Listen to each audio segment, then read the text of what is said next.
প্রাণনাশের হুমকি সলমানকে, বিস্ফোরণে গাড়ি উড়িয়ে দেওয়ার হুমকি। ফের প্রাণনাশের হুমকি অভিনেতা সলমান খানকে, বিস্ফোরণে তার গাড়ি উড়িয়ে দেওয়ার হুমকি।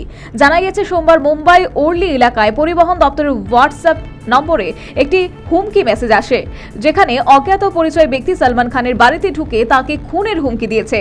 একই সঙ্গে বিস্ফোরণ ঘটিয়ে তার গাড়ি উড়িয়ে দেওয়ার কথাও বলা হয়েছে। এই ঘটনায় ওর্লি থানায় অজ্ঞাত পরিচয় ব্যক্তির বিরুদ্ধে শতপ্রণোদিত অভিযোগ দায়ের হয়েছে ইতিমধ্যেই। যে নম্বর থেকে হুমকি মেসেজ এসেছে সেটি ট্র্যাক করা হয়েছে। 2017 সালে বান্দ্রার বাড়িতে সলমান খানের জন্মদিন পার্টিতে প্রথম টার্গেট করা হয়েছিল।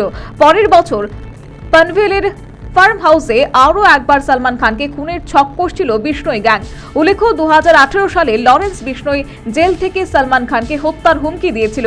সলমান খানকে খুনের ভয়ঙ্কর ছক কষে ফেলেছিল লরেন্স বিষ্ণই গ্যাং। সূত্র মারফত খবর, 2017 ও 2018 সালে পরপর দুবার সলমান খানকে প্রাণে মেরে ফেলার ছক কষেছিল এই গ্যাং। সলমানকে হত্যার জন্য প্ল্যান বিও তৈরি হয়েছিল তাদের। পাঞ্জাব পুলিশের পক্ষ থেকে এমনটাই জানানো হয়েছিল গত বছর অক্টোবর মাসে।